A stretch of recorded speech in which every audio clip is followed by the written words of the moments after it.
Je m'appelle Marc Cotel et je suis tapissier décorateur de père en fils. En sortie de troisième, j'ai passé un concours et j'ai fait l'école Boulle. Et puis après, c'est un chemin personnel. Et après, une dizaine d'années plus tard, reprendre l'entreprise familiale. Et moi, j'ai suivi mon chemin, j'ai formé des apprentis. Et à force, donc, j'ai obtenu un titre de maître artisan en métier d'art.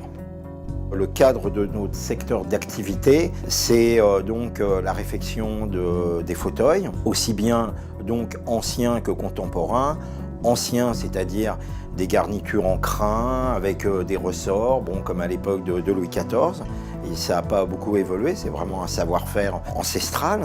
Et puis contemporain, puisque à partir du début du XXe siècle, il apparaît les mousses, il apparaît les nouveaux designers, le mobilier suédois et tout.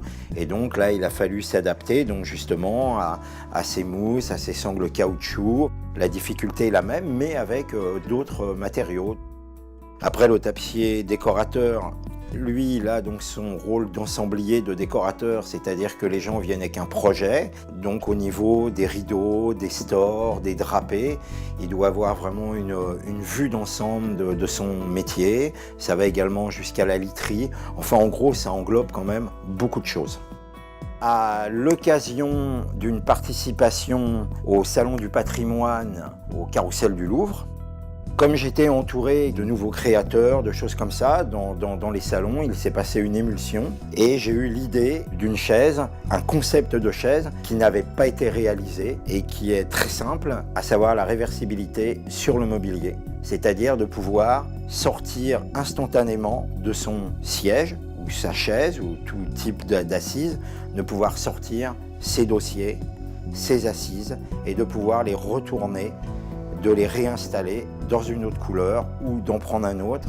C'est quelque chose qui n'existait pas jusqu'à présent et qui offre vraiment une nouvelle manière d'envisager le mobilier. Je pense qu'un artisan d'art est justement quelqu'un qui n'a pas de limite. En faisant un petit peu un raccourci, je dis qu'on est un petit peu des Luke Skywalker, des Jedi de l'ameublement. On est des gens libres. Les tapissiers sous Louis XIV portaient l'épée. C'est pour ça que je fais référence à cette image. On a l'intelligence de la main et on a également une vue créative.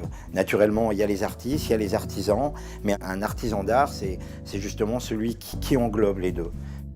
J'ai formé 3 apprentis. C'est très enrichissant. Déjà pour un artisan de devenir lui-même professeur, donc c'est une nouvelle activité. C'est-à-dire que les gens, eux, ils apprennent quelque chose qu'ils ne connaissaient pas et nous également, on se remet en question. Donc c'est une effervescence, c'est une émulsion de savoir. Ça fait, ça fait cogiter, retravailler et en fin de compte, ça fait monter le niveau. Ça fait monter le niveau. On a plusieurs casquettes, il faut être multiple, il faut avoir, faut essayer d'ouvrir les horizons. L'avenir est devant et donc je pense qu'il faut toujours réfléchir, toujours avancer et surtout être très curieux, surtout être très très curieux.